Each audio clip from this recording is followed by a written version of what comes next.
to start with the merits of applying in round 1 deadline.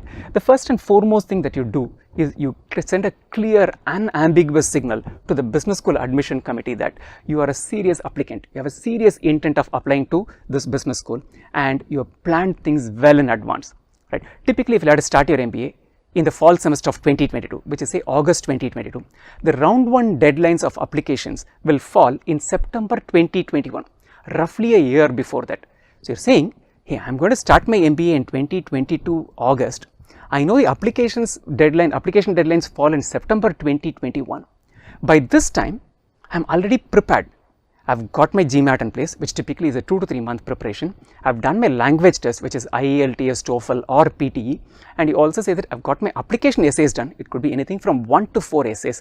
And you said I have got my letters of recommendation in place. So, I've planned my MBA well in advance, something that's going to start a year from now. I know when the application is. So, I have probably started my journey 7 to 8 months before that I've got all of this in place. So, I'm a serious candidate is what you're essentially showcasing to the business school.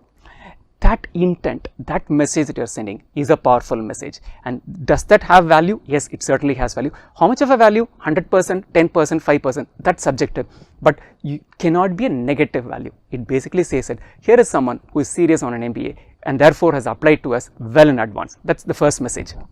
The second thing is that when it moves from round 1 to round 2, it would have given admission offers to quite a few students who applied in round 1 and a few of them would have accepted it.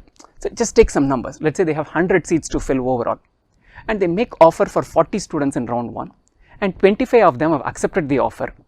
In round 1, when you are applying, the school started with 0 on their slate, right? There is no one in their dashboard who has been admitted. But when they are looking at round 2 applicants, they have already 25 students who have committed to joining the business school. So, which means that you catch them when the slate is clean in round 1, whereas in round 2, they have already admitted certain people. What is the problem with it? Why is your chance likely to be a little lesser that way? The chance is going to be little lesser. One of the 2 counts. Essentially, whoever has been rejected in round 1 is not going to be evaluated with round 2 applicants.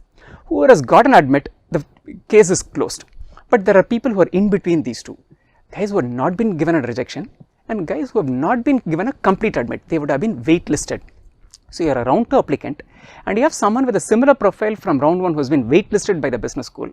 Then they are going to be evaluating the 2 of you together. And at that point in time, if you are a round 2 applicant, you probably need to weigh in that much better than the round 1 waitlisted applicant to make the cut. There is also a second thing that comes into picture. If you come from a common applicant pool, let's say you come from an applicant pool which has a lot of representation in the business school and there have been adequate number of people who applied from that applicant pool in round 1 and a few of them have been given admit. We'll again go with this 100 as a number. If out of the 100 students and 25 who accepted the admission, 5 come from a specific profile. They're like IT, male, engineers, right? In that case, when you come in round 2, they already have reasonable representation from that community. Unless your application stands out really well, they probably do not want a 6th, 7th, 8th person from a similar profile. So, if you're applying from a competitive applicant pool, my suggestion is try and catch them in round 1.